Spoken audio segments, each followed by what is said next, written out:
Hai, saya Marta Suherman. Hari ini kembali ke sesi Q&A dan saya akan menjawab satu buah email yang sudah masuk ke dalam inbox saya.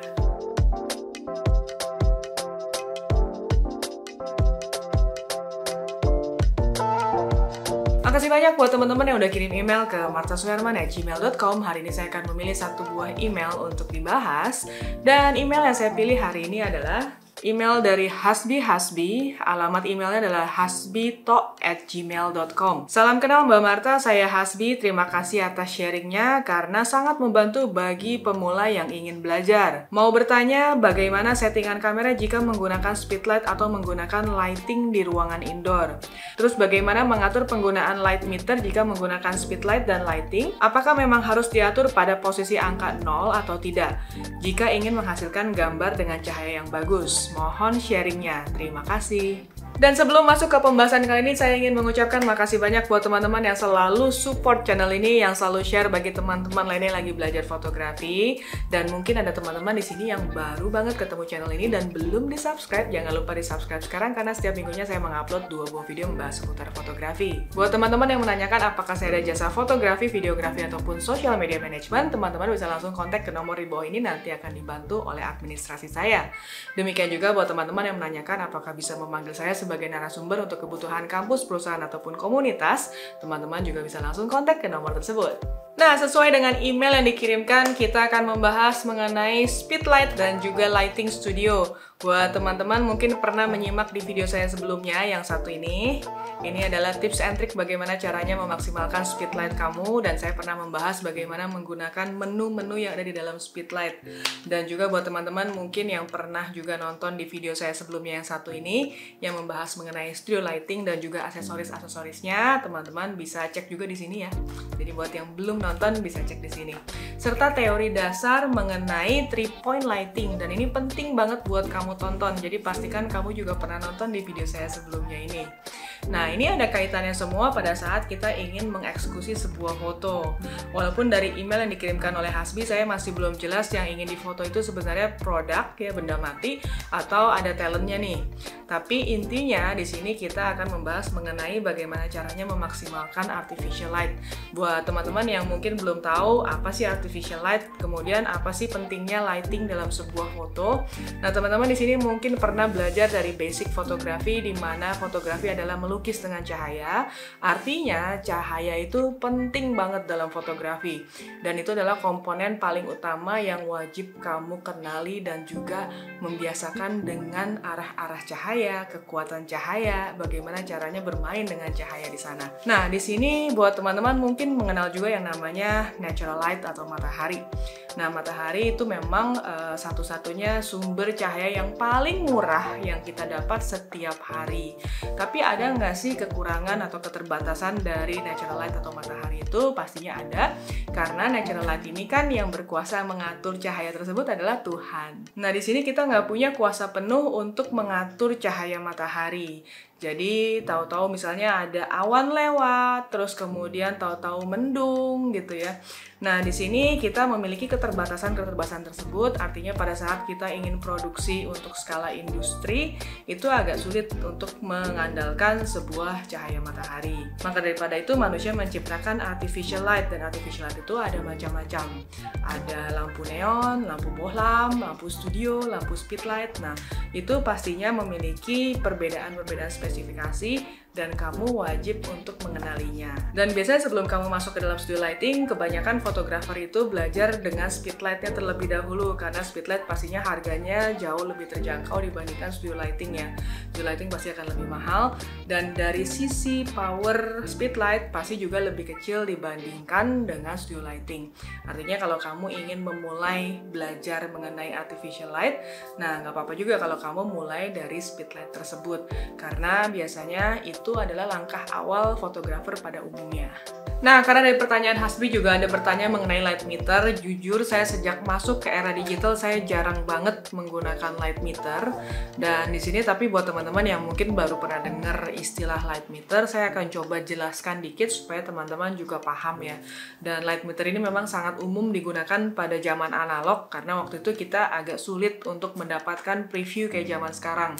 Kalau zaman sekarang kita tinggal connect aja ke komputer, tethering, lalu kita bisa langsung nge-preview hasilnya. bisa melakukan revisi settingan pada kamera dan langsung melakukan photoshoot untuk berikutnya. Dan di zaman analog, zaman dulu itu lebih sulit karena biasanya kan harus cuci film dulu, baru kita bisa ngelihat outputnya seperti apa. Nah, saya akan coba jelaskan apa itu light meter. Jadi light meter itu adalah alat untuk mengukur intensitas cahaya supaya terekam dengan akurat. Dalam dunia fotografi, pengukuran cahaya dengan light meter digunakan untuk menentukan settingan aperture dan juga shutter speed. Alat ini akan menunjukkan f-stop yang akan memberikan sebuah pembukaan yang netral terhadap masuknya cahaya. Dan dari jenis-jenisnya light meter itu ada dua macam. Yang pertama adalah reflected light meter.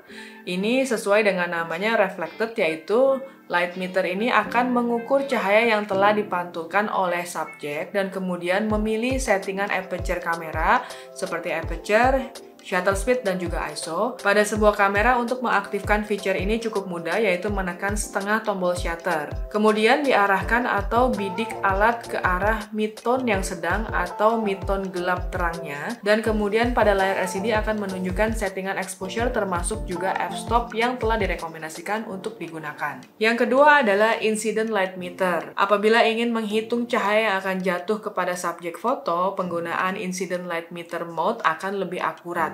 Hal tersebut karena penggunaan mode ini akan dapat mengukur secara langsung kuantitas cahaya yang jatuh kepada subjek, bukan dari cahaya yang dipantulkan. Cara menggunakan incident light meter adalah dengan menempatkan ke subjek foto, kemudian mengarahkan kubah putih light meter dan hadapkan ke arah cahaya lalu tekan tombol pada light meter. Light meter berperan sebagai indikator yang berfungsi untuk menampilkan kekuatan exposure yang telah diukur oleh metering. Sedangkan besar kecilnya kekuatan exposure secara skala besar berdampak pada kecerahan gambar. Cara menggunakan light meter sendiri diatur berdasarkan jenisnya. Terdapat dua light meter, yaitu light meter internal dan juga light meter eksternal. Untuk memakai light meter internal sendiri, pada dasarnya sudah menjadi bagian atau sudah terdapat pada komponen-komponen sebuah kamera, terutama pada kamera-kamera modern zaman sekarang. Penggunaannya sendiri bisa dilihat pada layar LCD dan viewfinder yang terdapat pada kamera. Sedangkan untuk light meter eksternal biasanya digunakan sebagai alat tambahan dan pendukung untuk pengambilan gambar agar hasil gambar yang diambil lebih maksimal dan cocok untuk dimiliki para fotografer profesional. Tapi ini kembali lagi tergantung kebutuhan para fotografer itu sendiri. Nah, ini kembali lagi kepada kebiasaan seorang fotografer, ya pasti beda-beda. Ada yang suka pakai light meter, ada juga yang nggak suka pakai light meter. Tapi buat saya pribadi, penggunaan light meter biasanya sangat bermanfaat kalau kita ingin memotret sebuah foto produk ya. Karena biasanya kita harus detailing pada setiap angle-nya itu. Dan di sini teman-teman juga tetap di era digital ini, teman-teman juga bisa langsung melakukan preview di dalam komputer, sehingga biasa fasenya akan jauh lebih cepat di sana.